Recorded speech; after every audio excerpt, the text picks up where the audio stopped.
Ok, donc deuxième opération, on va faire le contour de notre pièce. Donc, pour faire le contour de la pièce, on va cliquer sur Contour 2D. On va ensuite conserver le même outil, le numéro 6. Donc, on s'évite un changement d'outil en travaillant le plus longtemps possible avec le même outil, sans faire d'alternance, par exemple. Ensuite de ça, on va aller dans Géométrie ici et on va sélectionner le contour de la pièce comme ça. Donc, on vient sélectionner le contour. On clique sur OK. Ensuite, on va aller dans Hauteur ici. On va cliquer pour aller sélectionner nos menus de hauteur. Par défaut, l'ensemble est bien paramétré sauf le fond. Le fond, en fait, il est, vous voyez en ce moment, là, il est sur la sélection, donc le contour qu'on vient de sélectionner. C'est ce qu'on dit finalement, on indique à Fusion que c'est à cette hauteur-là qu'on veut usiner euh, par défaut. Nous, ce qu'on veut, c'est descendre un tout petit peu plus bas, de 10 millièmes de pouce environ. L'idée, c'est de venir usiner un tout petit peu le martyr qui va supporter la pièce pour ne pas se retrouver avec un feuillet très très mince là, de bois là, qui pourrait là, ne pas avoir été usiné sur le tour de notre pièce. Tout dépendant là, de la précision de vos opérations de calibration, ça peut arriver. Puis ça fait en sorte en fait là, que vous avez un peu plus de finition à faire. Donc comme ça, on s'assure que la pièce soit bien détachée de son brut, là, qui reste absolument rien. Donc on va venir indiquer moins 0.01 pour ce qui est du fond. Donc en indiquant le moins, on va aller plus bas sur notre axe des Z. Donc on voit que notre 0, on l'avait positionné sur notre brut. L'axe des Z va vers le haut. Donc en indiquant moins, on va vers le bas comme ça. Ensuite, on va aller cliquer sur Passe.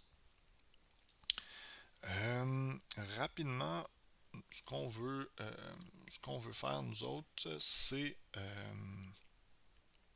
on va on va aller sélectionner passe débauche. J'hésite parce que je suis habitué avec la terminologie en anglais malheureusement. Donc nos recouvrements maximum, on va mettre ça à 50 millièmes et on va lui demander de faire deux passes d'ébauche. Donc, au lieu de faire le tour directement sur notre bloc, on lui demande de faire deux passes supplémentaires. L'idée, c'est que nos blocs ont été, encore une fois, découpés à la scie à ruban. Ça se peut que la découpe ne soit pas super précise. On ne voudrait pas demander à notre couteau de manger plus de matière que prévu, finalement. Là. Donc, on se garde une certaine marge quand on fait l'ébauche de notre pièce. Finalement, on va aller cliquer sur Liaison.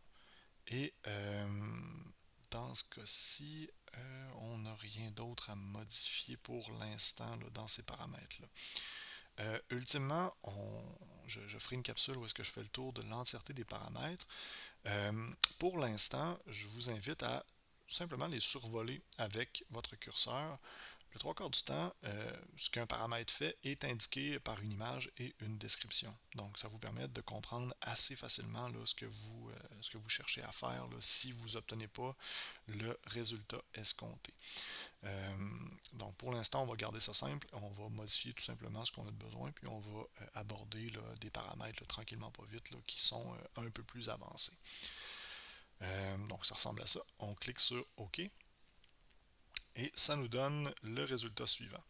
Donc, à titre indicatif, ce qui est en bleu, ça se trouve à être la surface, en fait les passages où est-ce qu'il va usiner de la matière.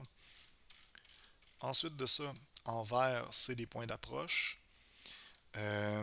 Et en jaune, c'est un déplacement à sa vitesse d'approche. Et en rouge, c'est un déplacement en rapide. Donc, il va descendre à sa vitesse maximum à ce moment-ci. Ensuite de ça, il va ralentir un petit peu et il va commencer à usiner. On va le regarder à l'instant. Donc, si on le simule, on va ralentir ça un peu comme ça. Donc, il arrive en rapide. Ensuite de ça, c'était pas la bonne vitesse naturellement. Ensuite de ça, il va venir faire le tour de la pièce. Donc, on a un engagement radial qui est très faible actuellement. Donc, ça, il n'y a aucun problème. S'il varie un petit peu, on est sûr de ne pas dépasser le fameux 30% dont je vous parlais tantôt. Puis, on se retrouve à usiner le contour de la pièce comme ça. Donc, ça ressemble à ça ici.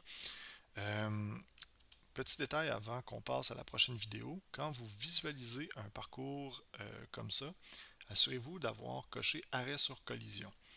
Si Fusion détecte que vous entrez en collision avec votre pièce, que vous avez paramétré quelque chose, puis que vous usinez votre pièce à un moment là, qui ne correspond pas là, au code de couleur dont je viens de parler, il va s'arrêter automatiquement. Vous allez également voir des petites lignes rouges apparaître dans votre